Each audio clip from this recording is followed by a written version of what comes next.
Vera نے اپنے لباس کا جائزہ لیا. اسے رات نیند نے سونے کے ارادے کے باوجود دبوچ لیا تھا. آنکھ کھلی تو وہ تبریز سے ڈر گئی، لیکن وہ جس حالت میں سوئی تھی اسی حالت میں جاگی اور اس نے تبریز کو خدا کے حضور سجدے میں پڑے دیکھا. اسے وہ خواب سمجھنے لگی. مسلمانوں کے متعلق اس کی رائے یہ تھی کہ وحشی قوم ہے، لیکن تبریز جیسا تنومند جوان اس کی طرف توجہ ہی نہیں دے رہا تھا. جس لڑکی نے نازو انداز سے سرکردہ مسلمانوں کو اپنے جال میں پھانس لیا تھا، اس کے لیے تبریز خواب کی دنیا کا ہی آدمی ہو سکتا تھا. ویرا پاک دامن نہیں تھی.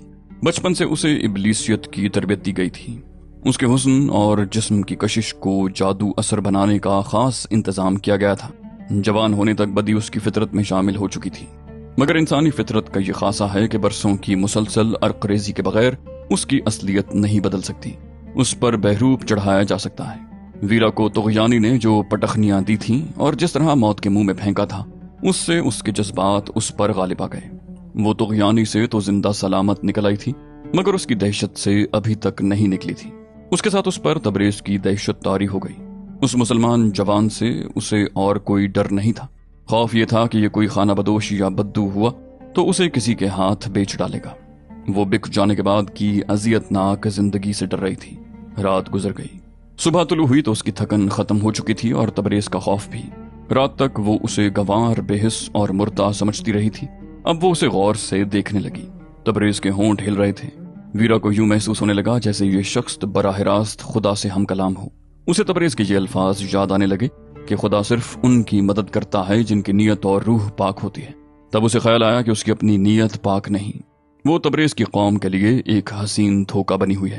اس نے رات کو یہ بھی فیصلہ کر لیا تھا کہ اپنا آپ تبریز کے حوالے کر کے اسے کہے گی کہ اس کے عوض ہمس پہنچا دو.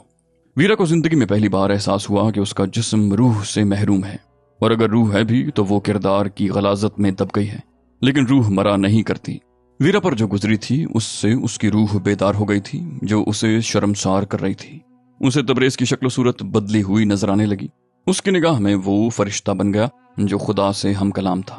اس کے آنسو نکل آئے. جوں جوں آنسو بہتے گئے اسے ایسے لگا جیسے اس کا وجود تبریز کے وجود میں سماتا جا رہا ہو. تبریز نے دعا کے لیے ہاتھ اٹھائے.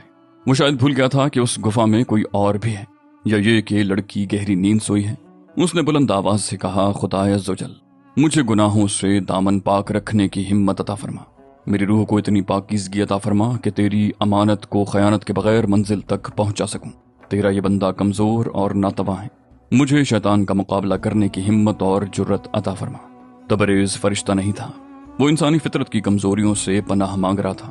اس نے ہاتھ منہ پر پھیرے اور گھوم کر دیکھا. ویرا اسے دیکھ رہی تھی. اس کے رخساروں پر آنسو بہ رہے تھے. تبریز اسے کچھ دیر دیکھتا رہا، پھر بولا، باہر جاؤ. اس طرف صاف پانی کا چشمہ ہے، منہ دھو آؤ. اس نے اپنے سر پر لپٹا ہوا موٹے کپڑے کا گز بھر لمبا چوڑا رومال اتار کر اسے دیتے ہوئے کہا، منہ اچھی طرح دھو اور بالوں کو بھی جھاڑ پونچھ لو. میں تمہیں اسی روپ میں تمہارے رشتہ داروں کے حوالے کرنا چاہتا ہوں جس طرح تم طغیانی میں گرنے سے پہلے تھی. ویرا اس کے ہاتھ سے رومال لے کر ایسے انداز سے باہر نکل گئی جیسے گونگا اور بہرا بچہ کسی کے اشارے پر چل پڑا. تبریز کے پاس کھانے پینے کا جو سامان تھا وہ گھوڑے کے ساتھ بندھا ہوا تھا. اب کھانے کے لیے کچھ بھی نہیں تھا. وہ ویرا کے انتظار میں بیٹھ گیا.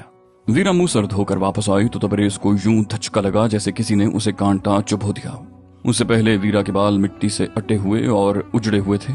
چہرے کا بھی یہی حال تھا. اب بال اور چہرہ دھل گئے تو تبریز جیسے اسے پہچان ہی نہ سکا. وہ ایسے طلسماتی بالوں کو کبھی تصور میں بھی نہ لا سکا تھا. دور دراز رہنے والے دیہاتی نے ایسا حسن کبھی نہ دیکھا تھا. تبریز اس تبریز کے ہاتھ سے نکلنے لگا جو کچھ دیر پہلے خدا کے حضور کھڑا تھا. اس نے بڑی مشکل سے اپنے آپ کو سنبھالا. بولا، کھانے کے لیے کچھ نہیں ہے، ہمیں خالی پیٹ سفر کرنا پڑے گا. وہ اٹھنے لگا تو ویرا نے اس کے کندھوں پر ہاتھ رکھ کر کہا، ذرا بیٹھو، میں کچھ پوچھنا چاہتی ہوں. تبریز رات بھر اس کے لیے دہشت بنا رہا تھا. اب اس کی ذہنی کیفیت یہ تھی کہ جیسے یہ لڑکی اس پر غالب آ گئی ہو. کچھ کہے بغیر اٹھتے اٹھتے بیٹھ گیا. ویرا بولی، جب تم خدا کے ساتھ باتیں کر رہے تھے تو خدا تمہیں نظر آ رہا تھا. تبریز نے کہا، خدا ہمیں نظر نہیں آتا. میں عالم نہیں، اس لیے بتا نہیں سکتا کہ خدا نظر آئے بغیر کس طرح اپنی موجودگی کا احساس دلاتا ہے. میں اتنا جانتا ہوں کہ خدا میری باتیں، میری دعائیں سن لیتا ہے. ویرا نے پوچھا، تمہیں یقین ہے کہ یہ خدا تھا جس نے تمہیں اپنی قوت دی کہ تم نے مجھے طغیانی سے نکال لیا؟ تبریز نے کہا، ہمیں خطیب نے بتایا ہے کہ روح پاک ہو تو خدا ہر مشکل میں مدد دیتا ہے. اگر میں اس ارادے سے تمہیں بچانے کی کوشش کرتا کہ تم بہت خوبصورت ہو اور تمہیں بچا کر کہیں لے بھاگوں گا تو میں بھی تمہارے ساتھ ڈوب جاتا۔ ویرا نے دکھی لہجے میں کہا، مگر میری روح پاک نہیں، خدا نے میری مدد کیوں کی ہے، مجھے ڈوبنے سے کیوں بچایا؟ تبریز نے کہا، ہمس چل کر خطیب سے پوچھیں گے، مجھ میں اتنی عقل نہیں۔ ویرا نے اس سے پوچھا، اور تم نے مجھ سے بے رخی کیوں کی؟ تبریز نے کہا، اگر میں ایسا کرتا جیسے تمہیں ڈر تھا تو میں تمہارے خنجر سے نہ بچ سکتا، تم امانت ہو۔ اور وہ چپ ہو گیا۔ ذرا دیر بعد بے اختیار بولا، تم بہت ہی خوبصورت امانت ہو، آؤ چلیں۔ وہ بے قرار سا ہو کر اٹھنے لگا۔ ویرا نے اسے اٹھنے نہ دیا۔ تبریز نے کہا، مجھے اپنے قریب زیادہ دیر نہ بیٹھنے دو، اتنے سخت امتحان میں نہ ڈالو، مجھے خدا کے حضور سرخرو ہونے دو۔ ویرا نے کہا، تمہیں اپنے خدا کی قسم، مجھے بھی خدا کے حضور سرخرو ہونے کے قابل بناؤ۔ تم اپنے جیسے انسانوں سے بہت اونچے ہو، تم خدا کے ایلچی ہو۔ تبریز بولا، تم رو کیوں رہی ہو؟ ویرا نے کہا، میں گناہگار ہوں، خدا مجھ سے ناراض ہے۔ جب اونٹ نے مجھے طغیانی میں گرا دیا تھا تو بھی مجھے خدا یاد نہیں آیا۔ میں سمجھتی تھی کہ جو کچھ ہے وہ جسم ہے اور مجھے اپنے آپ کو بچانا ہے۔ تم مجھے طغیانی سے نکال کر یہاں لے آئے تو بھی میرے سامنے یہی مسئلہ آ گیا کہ مجھے تم سے اپنا جسم بچانا ہے، اسی لیے میں نے تمہیں قتل کرنے کی کوشش کی مگر ناکام رہی۔ میں طغیانی سے بھی بچ گئی، تم سے بھی بچ گئی، لیکن تمہاری عبادت اور دعا نے مجھے بتایا کہ بچانے والی قوت کوئی اور تھی۔ مجھے بتاؤ وہ قوت کیا ہے، کہاں ہے؟ تبریز نے کہا، یہ خدا کی قدرت ہے، یہ روح کی پاکیزگی کا کرشمہ ہے۔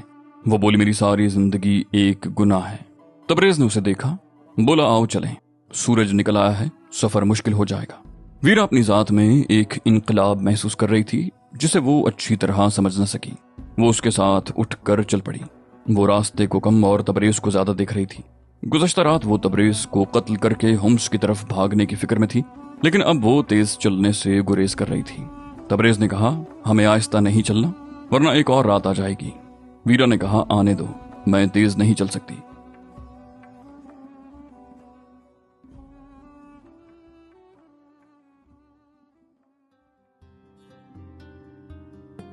سلطان ایوبی کے بھائی العادل نے صلیبی بادشاہ بالڈون کو حمات کے قلعے کے باہر بہت بری شکست دی تھی، جس سے بوکھلا کر بالڈون کی فوج بکھر کر پسپا ہوئی۔ اس مارکے کی تفصیل سنائی جا چکی ہے۔ اس صلیبی بادشاہ نے بڑی مشکل سے اپنی بکھری ہوئی فوج کو یکجا کیا، تب اسے اندازہ ہوا کہ اس کا کتنا جانی نقصان ہوا ہے۔ اس کے پاس نصف سے کچھ زیادہ فوج رہ گئی تھی۔ وہ تو دمشق تک کے علاقے پر قبضہ کرنے آیا تھا۔ اس کی فوج العادل کے چھاپہ مار حملے میں مری تھی، اور جب صلیبی بھاگے تو ان میں سے بہت سے وادیوں اور ویرانوں میں بھٹک گئے۔ ان میں سے کئی ایک کو مسلمان گڈریوں، خانہ بدوشوں اور دیہاتیوں نے مار ڈالا اور ان کے ہتھیاروں اور گھوڑوں پر قبضہ کر لیا۔ جب بالڈون نے بچی کچی فوج کو حمات سے دور ایک جگہ جمع کر لیا تو اسے بتایا گیا کہ فوج کے وہ سپاہی اور عہدیدار جو اکیلے اکیلے آ رہے تھے مسلمانوں کے ہاتھوں قتل ہو گئے ہیں۔ بالڈون شکست سے بوکھلایا ہوا تھا۔ اس اطلاع سے اس کا غصہ اور تیز ہو گیا۔ اس نے حکم دیا کہ جہاں کہیں مسلمانوں کا کوئی گاؤں نظر آئے اسے لوٹ لو، بچیاں اٹھا لاؤ اور گاؤں کو آگ لگا دو۔ چنانچہ یہ فوج جب نفری اور دیگر نقصان پورا کرنے اور حملے کی اثر نو تیاری کرنے کے لیے پیچھے جا رہی تھی، مسلمانوں کے گاؤں تباہ کرتی گئی۔ اب یہ فوج ہومس سے 6-7 میل دور خیمہ زن تھی۔ بالڈون اس کوشش میں تھا کہ کوئی صلیبی حکمران اس کے ساتھ تعاون کرے اور اپنی فوج اسے دے دے، جس سے وہ العادل سے شکست کا انتقام لے سکے اور دمشق تک اپنی حکمرانی، جسے وہ صلیب کی حکمرانی کہتا تھا، قائم کرنے کا عزم پورا کر سکے۔ اسی سلسلے میں وہ ایک اور صلیبی بادشاہ رینالڈ آف شائتون کے ہاں گیا ہوا تھا۔ ویرا کی تلاش سے مایوس ہو کر بوڑھا عیسائی اور اس کے ساتھی رات بھر چلتے رہے اور صبح ہومس پہنچے۔ ان میں سے کوئی بھی ہومس کا نہیں تھا، انہیں آگے جانا تھا۔ تبریز کا گھوڑا ان کے ساتھ تھا۔ انہوں نے گھوڑا ایک مسجد کے امام کے حوالے کر کے بتایا کہ اس کا مالک ہومس کا رہنے والا تھا۔ وہ طغیانی میں گھوڑے سے گر کر ڈوب گیا اور گھوڑا باہر آ گیا۔ تھوڑی دیر بعد گھوڑا پہچان لیا گیا۔ جب گھوڑا تبریز کے گھر پہنچا تو وہاں کوہرام بپا ہو گیا۔ وہاں ایک یہودی تاجر کا گھر تھا۔ یہ ایک دولت مند یہودی تھا۔ وہ جو اپنے آپ کو ویرا کا باپ کہتا تھا، اپنے ساتھیوں کے ساتھ اس یہودی کے گھر میں بیٹھا تھا۔ وہ بتا چکا تھا کہ ویرا ڈوب گئی ہے۔ سب افسوس کا اظہار کر رہے تھے، لیکن ان کا مسئلہ افسوس کرنے سے حل نہیں ہو سکتا تھا۔ بوڑھے نے یہودی میزبان سے پوچھا کہ ہومس کے مسلمانوں کی سرگرمیاں اور عزائم کیا ہیں؟ میزبان نے کہا، بہت خطرناک، انہیں باقاعدہ ٹریننگ دی جا رہی ہے اور قصبہ سلطان ایوبی کے چھاپہ ماروں کا اڈا بنتا جا رہا ہے۔